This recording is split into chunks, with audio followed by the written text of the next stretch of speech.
Okay, exercise 7. We can draw the entire outside shape and then cut some things off it, or we can draw the outside profile. So let's grab our sketch. I'm going to draw this outside shape. And so I think what I'm going to do is I'm actually going to try and draw the overall rectangle and then add everything else into my sketch. So it's kind of like a combination of the two. So there's my rectangle. Now the whole shape is going to be 90 tall and it is 70 wide. Now we need to cut off these corners. So let's grab our line and let's just kind of draw it as we sort of see it. Looks a bit like that. Draw them in. And then we also need to sort of cut out a rectangle over here. It's going to look something like that. So we grab our dimension tool and we start putting in some numbers. Now, we don't have many numbers to work with here, but we can see that from this corner to here needs to be 45. And then it tells us that this needs to be on a 45-degree angle, this line. So let's fix up the bottom one first, and then we'll show you how to do some angles. So 45 for the bottom.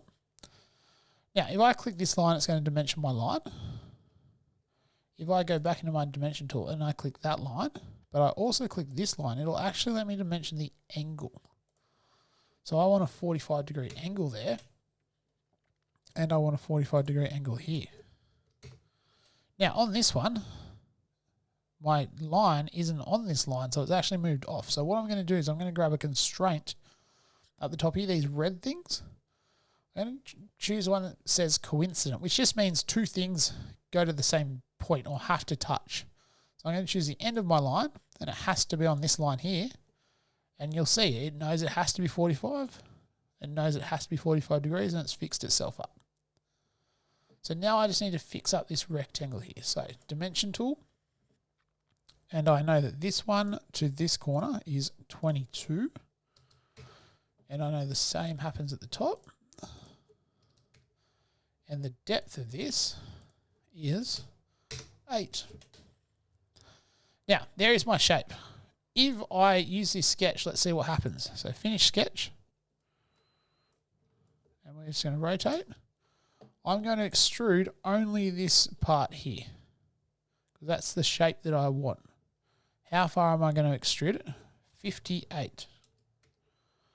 When I press enter, my sketch actually disappears. So all the other things that I had drawn that were still there disappear.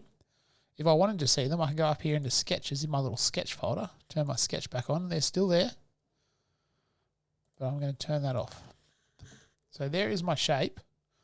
I then need to cut a rectangle through the top here all the way down through. So let's do that. So create sketch in the top. Rectangle tool. Instead of dimensioning it after, I'm going to dimension it as I go here. So I don't actually have a number. So let's do some maths. I know that the total width is 58 minus, not 22, minus 15, minus 15 on each side down the bottom of our drawing there. So it's 28. And then I can start doing some of this and dimensioning things, and we should pretty quickly find out that that is where it needs to be. So 28, 18 deep, 15 up from the corner. I could dimension this one, but as we'll see, it'll say it's 15, and it'll say I can't actually draw it because I've already got enough information that forces this one to be 15, because this plus this bit has to be the same length as this bit.